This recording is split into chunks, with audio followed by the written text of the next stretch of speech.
Hola, muy buenas tardes, chicas, ¿cómo están? ¿Cómo se encuentran? Hola a todos. Muy bien. El día de hoy nos encontramos con mi grupo para realizar la evolución de dos libros. El primero es Crimen y Castigo de Dostoyevsky y el segundo es Vigilar y Castigar de Foucault. Lo vamos a realizar citando algunas partes del libro que nos parecieron muy importantes y nos impactó a una manera personal para nosotros. La primera citación. ¿Cómo quieren empezar, chicas?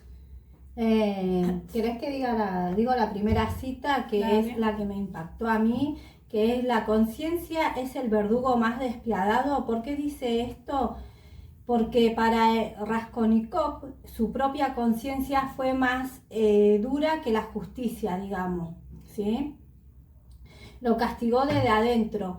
Se empezó a enfermar, empezó a manifestar con su cuerpo la culpa que él sentía.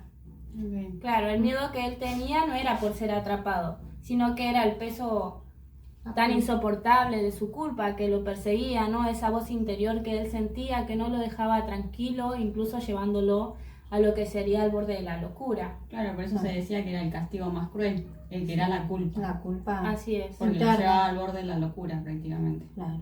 Le hizo una mala jugada a la cabeza, a la conciencia, La ¿no? conciencia. Vamos a decir, que lo atormentó tanto al punto crítico de la desesperación. ¿Por qué? Por la economía, lo socioeconómico de él, que no tenía trabajo, su familia estaba sufriendo Pasando muchas hambre. necesidades, el cual que hoy en día nos pasa actualmente. Claro, Sí, son totalmente. las necesidades de la sociedad prácticamente también que perjudica a cada uno. Lo muestra la Sí, novela, y muestra, más- y uno más- se ve reflejado Sí, y más por la en- familia. Por eso Igual es tan ahí- atrapante la novela esta. Claro, pero porque también ahí había mucha vulnerabilización también. de los De derechos, los derechos, de todo un poco en realidad. de lo De lo laboral. laboral, y bueno, y también Sí, de la parte de la familia, no como Claro, el caso como el de... caso de este funcionario que bebía y se sentía tan culpable, ¿no?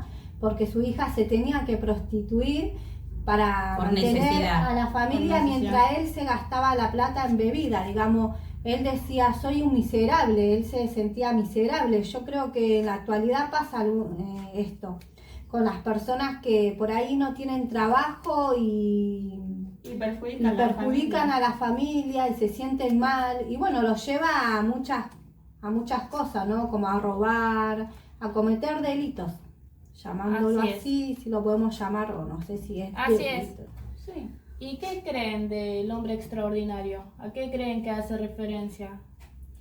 El hombre extraordinario es el que se justifica por un, Por un bien, para hacer un bien. Claro, es como, Claro. como la religión. Como un superhéroe también, Como chicas. algo como superior. Claro, ahí lo está Sí. diciendo, digamos, que él pensaba que matándola a ella Claro, hacía un bien a la sociedad, claro. ¿no? Claro, Es Ya ahí. que ella tenía supuestamente mucho... Sacaba provecho de las Claro. necesidades de Sí. las personas cuando estaban muy vulneradas. Sí, Y es bueno, verdad. eso también pasa en la actualidad, como Sí, decíamos la es otra verdad. vez. Pero bueno, eso es lo que lo llevó a hacer lo que hizo, digamos. Ese creer que si lo hacía iba a estar bien, pero después lo terminó consumiendo la culpa. Le salió mal porque ¿Por qué también estuvo el personaje de la hermana Ah, Claro, que mató a vio dos. cuando él... ¿Y él qué hizo? Tuvo que matarla a la hermana también. Claro, y eso ya era algo fuera de su plan, digamos. Sí. Entonces, Yo creo que eso también lo llevó bastante, lo aturdió. lo aturdió bastante, porque Sí. él iba con una intención solo de matar a una, y tuvo que matar a dos, digamos, Sí. ya son dobles homicidios, ¿no? Claro, con Como esta se dice. idea él se quiere justificar, ¿no? Pero yo creo que es falso porque no existe ningún fin que pueda borrar la culpa que ocasionó el crimen. No. Por lo tanto, con esa idea del hombre extraordinario que es el que justifica, termina siendo falsa en el libro. claro. Tal cual. También hay otra cita, chicas, que me llamó la atención, que ¿Cuál? dice: yo no maté a un ser humano, maté a un principio. ¿Qué opinan sobre eso? Yo creo que es algo ¿Qué dicen? metafórico eso. Claro. ¿Qué dicen ustedes? Sí, muy metafórico. Creo que mató en principio, digamos, que mató a alguien por un nuevo principio, digamos. Para ayudar a la sociedad tuvo que matar a la...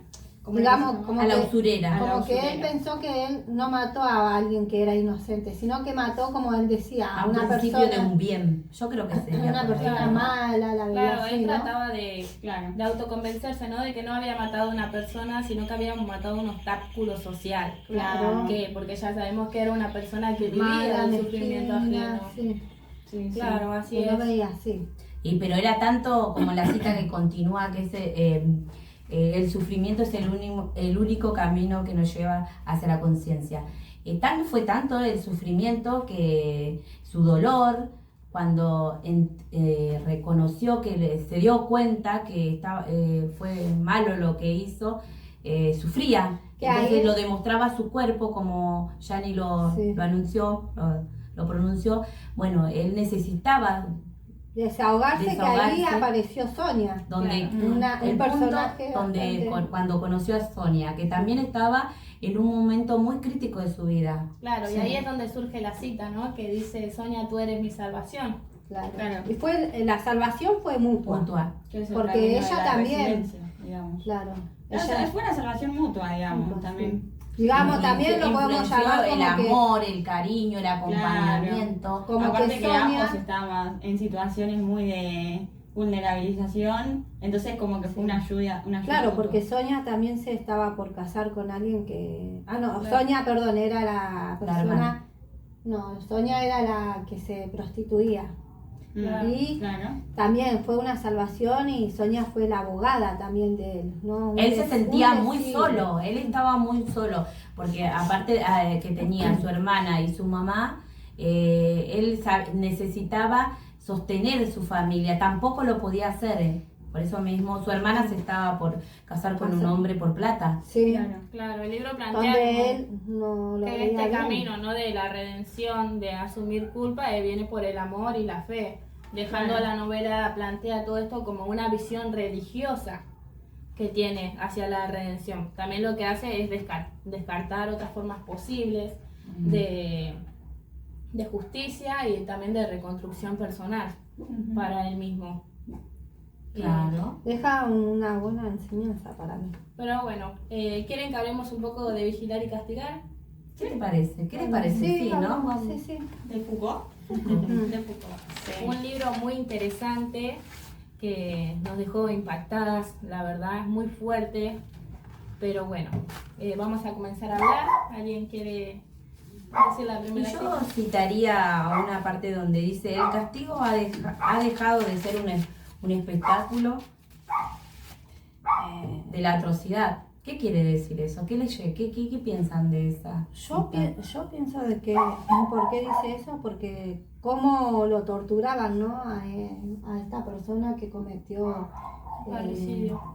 claro, cómo lo torturaban y se veía muy naturalizado en ese tiempo. Sin embargo, hoy en día cambió un poco, digamos, ya es más, se basa más en la disciplina, en el control. Claro, por eso la frase dice que deja de ser un espectáculo, porque deja Claro. de ser un espectáculo para aquellas Porque- personas que lo veían, porque ya lo tenían tan Naturalizado. que lo veían como algo... Un show, como Como un un show. espectáculo. Claro. Sí, sí, sí. Como que Así es. disfrutaban, ¿no? Esas personas, cómo maltrataban a Claro. a ese sujeto. Y porque era lo que se veía en ese Como momento. estaba pautado en el libro, era un juego del dolor Claro. para Claro. la persona.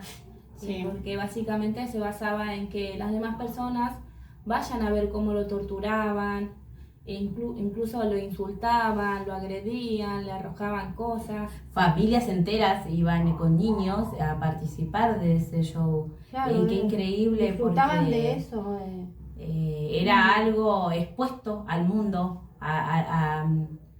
como una escena de teatro, que había un público y que a la vez nadie tenía compasión de esa persona que era castigada de esa manera.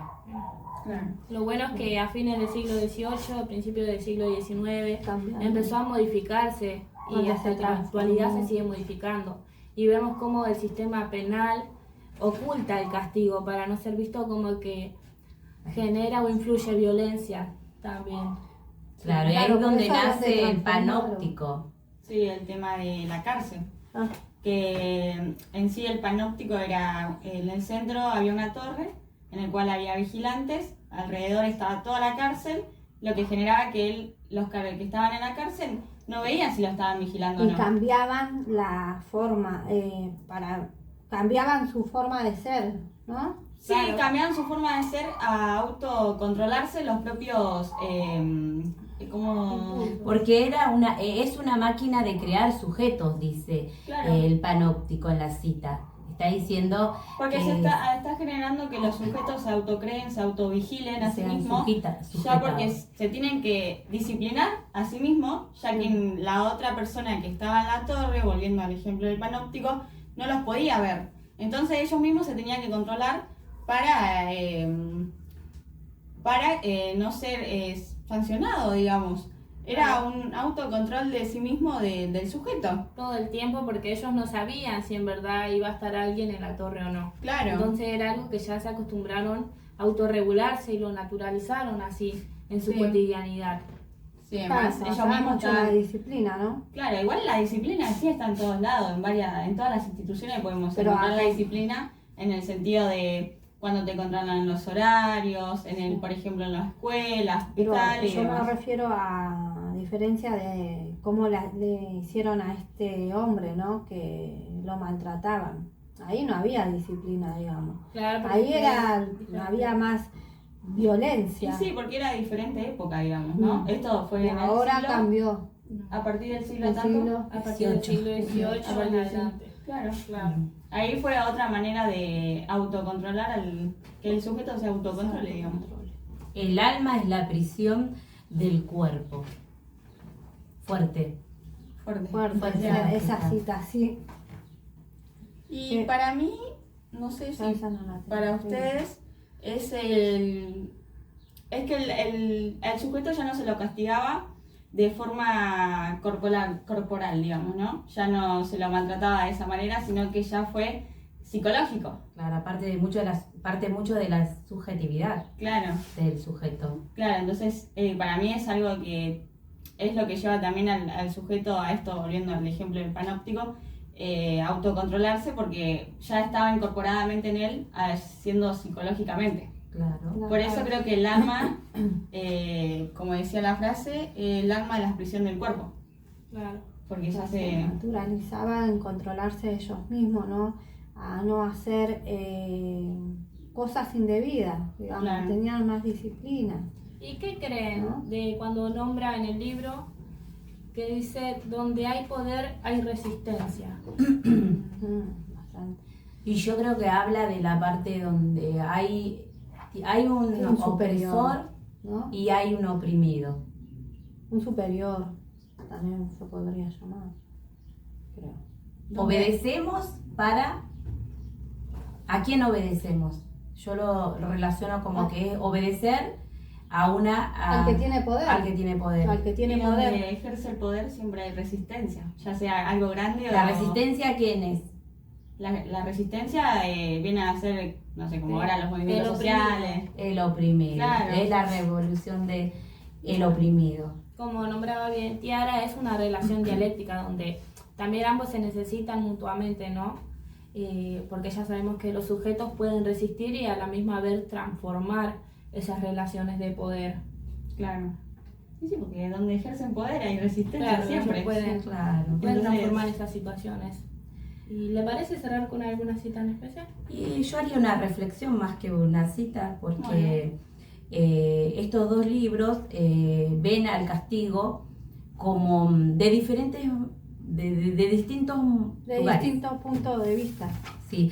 En el Crimen y Castigo, el protagonista comete un crimen y sufre más por la culpa que por la cárcel. El castigo no viene del sistema judicial, sino de su propia conciencia. La historia muestra como el dolor interno puede ser más fuerte que la condena legal. Y en cambio en Foucault y en Vigilar y Castigar, él no se enfoca en una persona, se enfoca en las instituciones, la cárcel, Sí, el hospital, Sí. la escuela.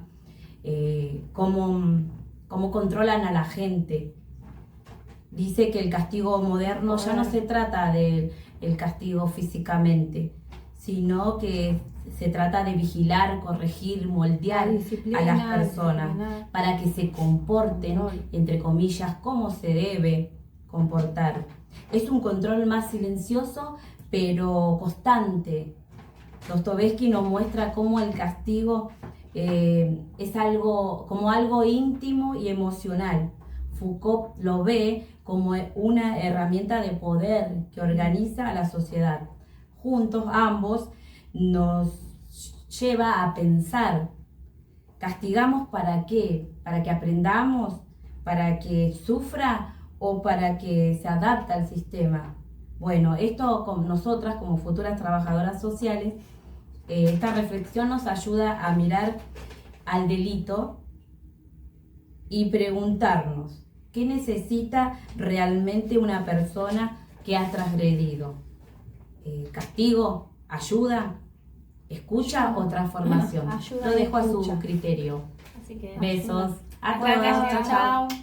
Esperamos que les haya gustado y bueno, hasta la próxima. Chao. Chao.